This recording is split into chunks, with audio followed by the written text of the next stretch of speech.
네, 성도 여러분 안녕하십니까? 안녕하세요. 오늘 새벽에도 이렇게 많이 주셔서 감사합니다. 오늘 민수기 공부 계속하고 있습니다.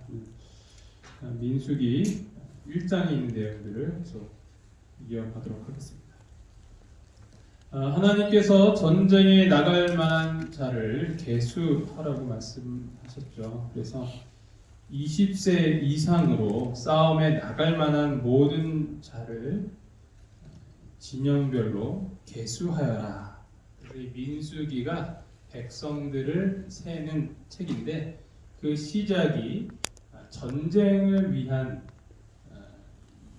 군인을 세기 위한 내용으로 시작된다고 말씀을 드렸습니다. 20세 이상 건장한 남자들, 전쟁에 나갈 남자들. 이건 뭘 이야기하는 거죠? 쉽게 이야기하면 입대하는 거죠. 입대 통지서가 날라오는 겁니다. 대한민국 건장한 남자라면 누구나 가야 할 곳, 거기가 어디예요? 군대죠. 군대 이야기하면 또 끝이 없습니다. 그렇죠? 네, 또 이렇게 남편 되시는 분들에게 수도 없이 들으셨기 때문에 굳이 여기서까지 이야기할 필요는 없지만 군대를 가게 되면 이 세상을 바라보는 눈이 달라져요. 세상에는 세상의 두 부류의 사람으로 나눕니다. 그것은 군대를 갔다 온 사람과 갔다 오지 않은 사람으로 나눕니다. 그래서 지나가는 아저씨만 봐도 그렇게 존경스럽죠.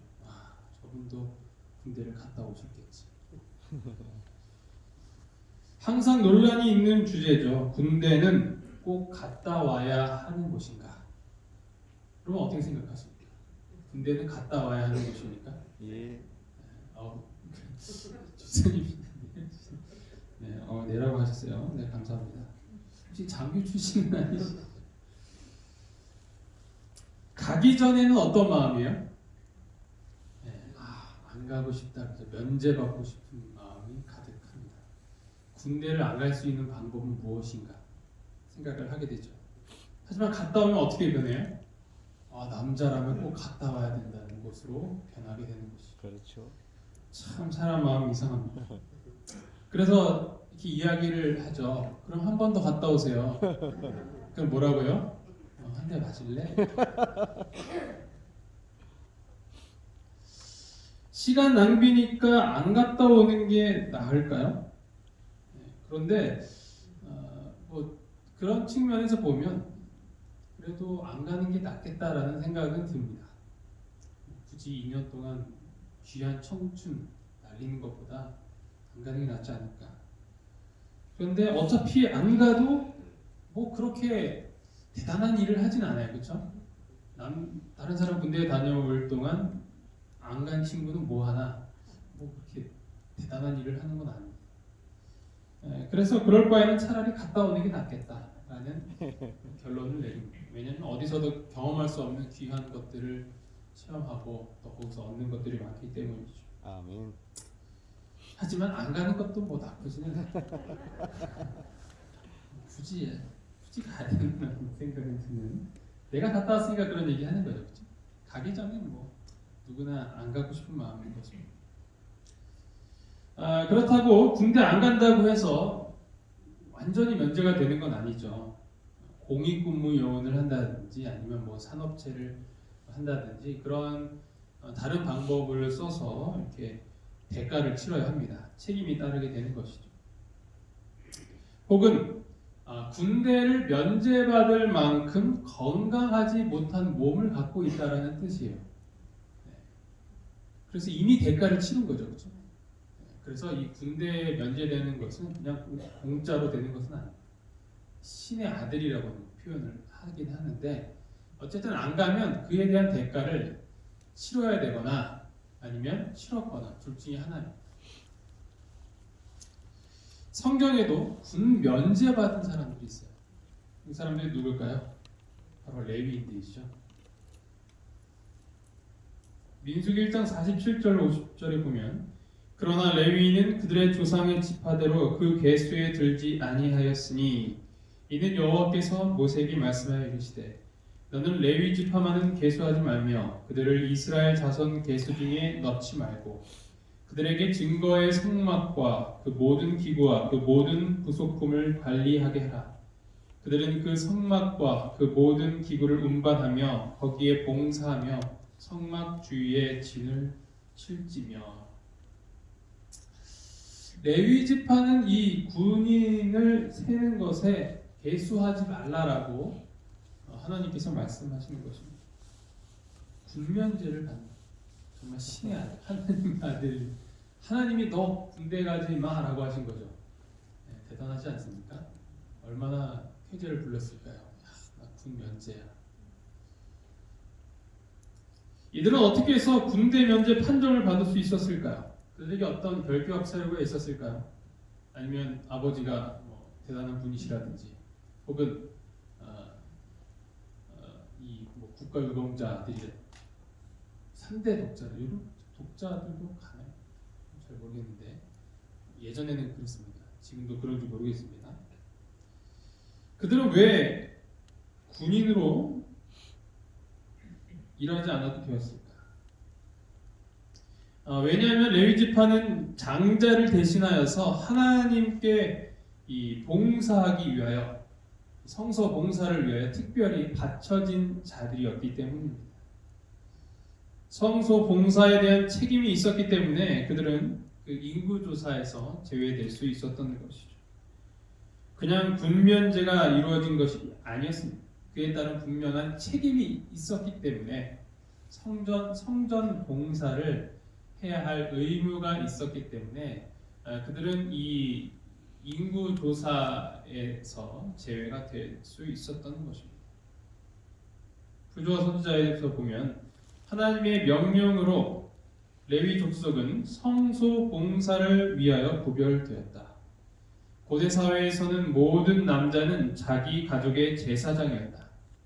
아브라함 시대에는 제사장 직분은 장자의 상속권으로 간주되었다. 이제는 모든 이스라엘의 장자 대신에 성소의 일을 위하여 여호와께서 레위 족속을 받으셨다. 그래서 이 레위 족속이 제사장 직분을 위하여서 했기 때문에, 그 일을 해야 됐기 때문에 군대 군인으로서 전쟁이나 그런 데서 제외가 될 수 있었던 것이죠. 그렇다면 왜 레위 지파였을까? 왜 그들이 이 거룩한 성전 봉사를 위하여 선택되었을까? 그것은 이 예전에 금송아지 사건으로 거슬러 올라가야 합니다. 이스라엘 백성은 모세가 십계명을 받기 위하여 시내산에 올라간 틈을 타서 불안한 나머지 금송아지를 만들고 우상 숭배에 빠지게 되죠. 지난번에 그 내용으로 말씀을 드린 적이 있었습니다. 이에 모세가 진문에 서서 이르되 누구든지 여호와의 편에 있는 자는 내게로 나아오라 하매 레위 자손이 다 모여 그에게로 가는지라. 그 엄숙한 순간에 정말 이 모세가 와서 기겁할 노릇이죠. 기껏 구해줬더니 하나님을 배반하고 금송아지를 숭배하고 있었습니다. 그때 여호와의 편에 있는 자는 내게로 나오라 했을 때 누가 나왔냐면 레위 자손이 나왔다는 거죠. 모세가 그들에게 이르되 이스라엘의 하나님 여호와께서 이렇게 말씀하시기를 너희는 각각 허리에 칼을 차고 진 이문에서 저문까지 왕래하며 각 사람이 그 형제를, 각 사람이 자기의 친구를, 각 사람이 자기의 이웃을 죽이라 하셨느니라. 레위 자손이 모세의 말대로 행하매 이날의 백성 중에 3,000명 가량이 죽임을 당하리라.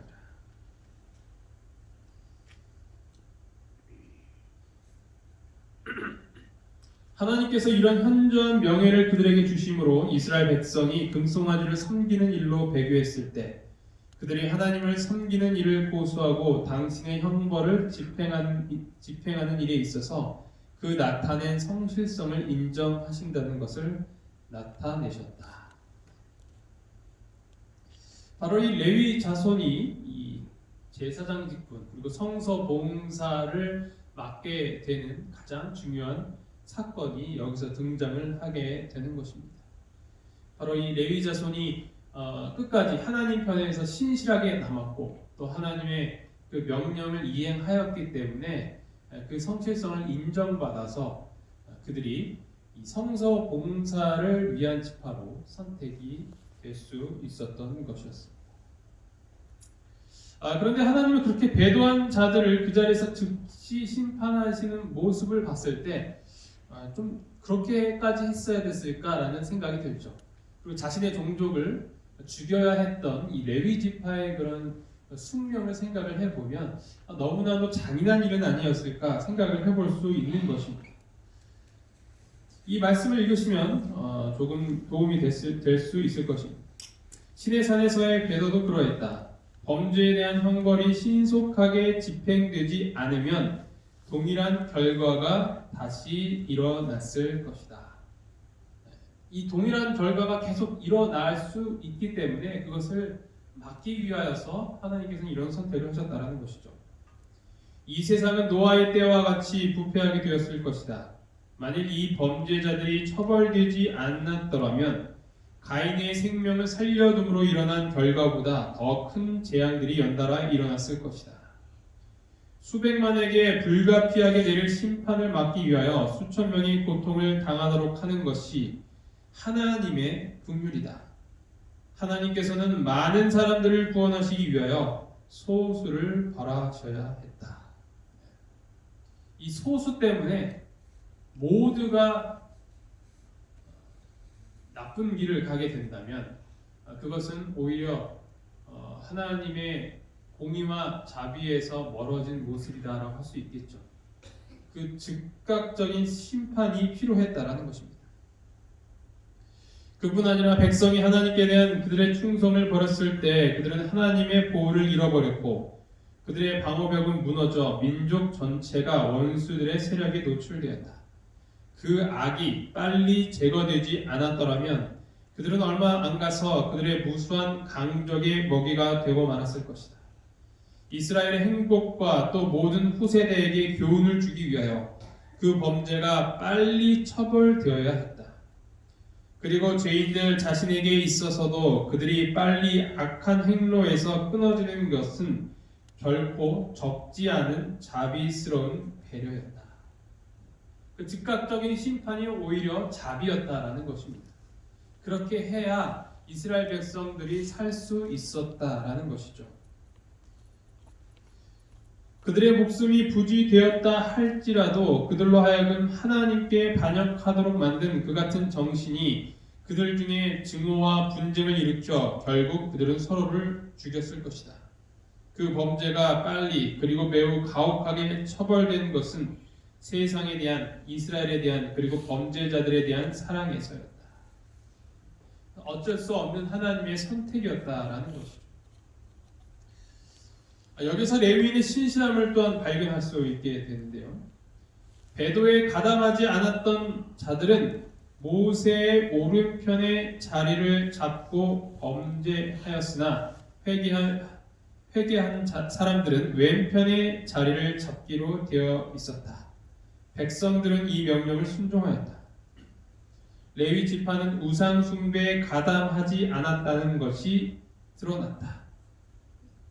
그러니까 이 레위 지파는 전혀 그 죄에 가담하지 않았기 때문에 그들은 한 곳에 모일 수 있었다라는 것이죠. 다른 지파들 가운데는 비록 범죄하였었지만 이제 회개함을 표시하는 큰 무리가 있었다. 그러나 주로 송아지를 만들자고 선동했던 섞인 무리로 대부분 이루어진 큰 집단이 완고하게도 그들의 반역을 고치려고 하지 않았다. 이 자세한 내용을 통하여서 그들이 왜 즉각적인 심판의 그 결과를 당해야 했는지를 우리는 확인할 수 있는 것입니다. 그들은 회개할 수 있는 기회가 있었어요. 그래서 이 레위 지파는 오른편에 그리고 회개한 자들은 왼편에 있던 것처럼 그들과 함께 섞여서 진정으로 회개하고 또 새로운 삶을 살 수 있는 기회가 있었지만 그들은 그 기회를 스스로 차버렸던 것입니다. 끝까지 하나님을 배반하고 하나님 앞에 서지 않겠다라는 그들의 굳은 결심과 완고한 태도 때문에 결국 그들 스스로가 그 심판을 자초하였던 것입니다. 이렇게 레위인은 하나님 앞에 처음부터 끝까지 신실하게 남아 있었습니다.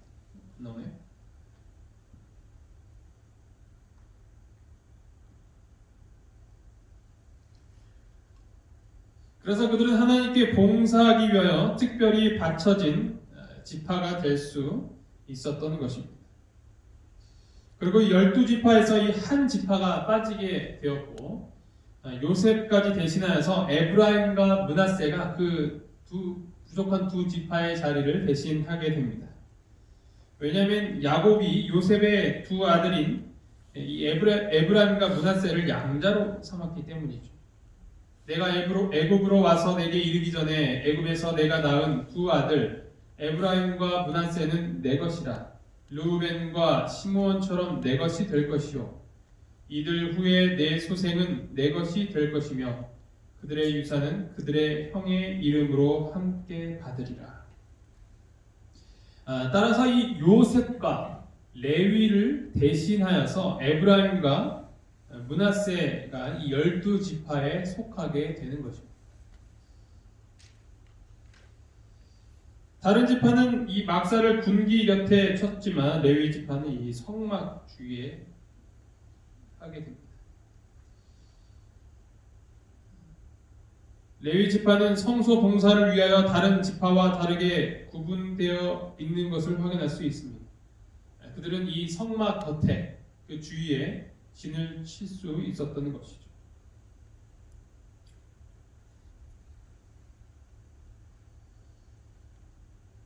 이것은 어떻게 보면 그들의 특권이라고 할 수 있겠습니다. 그러나 특권에는 책임이 분명히 동반하게 되는 것입니다. 그들은 분명히 그들이 해야 할 일이 있었습니다. 증거의 성막과 모든 기구와 부속품을 관리하는 것, 이것이 그들의 의무였던 것입니다. 그것은 굉장히 거룩한 직무였으며 그들만이 할 수 있었던 것이었습니다. 성막을 운반하거나 세우는 일은 그들만이 할 수 있었고 외인이 가까이 오면 죽이라고까지 명령을 하였습니다. 이것은 굉장히 엄격하게 지켜졌던 것입니다.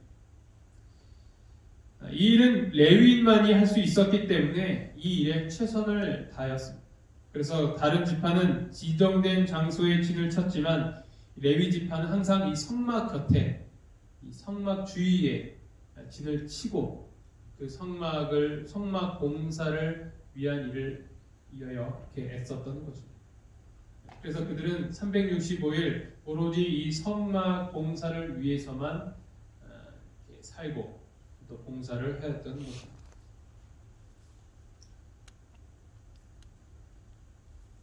베드로전서 2장 9절에 있는 말씀입니다. 그러나 너희는 택하신 족속이요 왕같은 제사장들이요 거룩한 나라요 그의 소유가 된 백성이니 이는 너희를 어두운 데서 불러내며 그의 기이한 빛에 들어가게 하시니에 아름다운 덕을 선포하게 하려 하십니다. 어떻게 보면 우리도 제사장이요 이 레위 직분을 받은 사람들이라 할 수 있겠습니다. 우리도 어떠한 사람이냐면 이 성막 곁에 진을 치고 성막 주위에 자리를 잡고 성막을 봉사하는 일에 최선을 다하는 자들이라 할 수 있는 것입니다. 우리가 해야 할 일은 무엇인가? 그것은 바로 아름다운 덕을 선포하는 일에 매진하는 것입니다. 이것이 바로 우리의 특권이자 또한 우리가 마땅히 감당해야 할 책임이며 사명인 것입니다.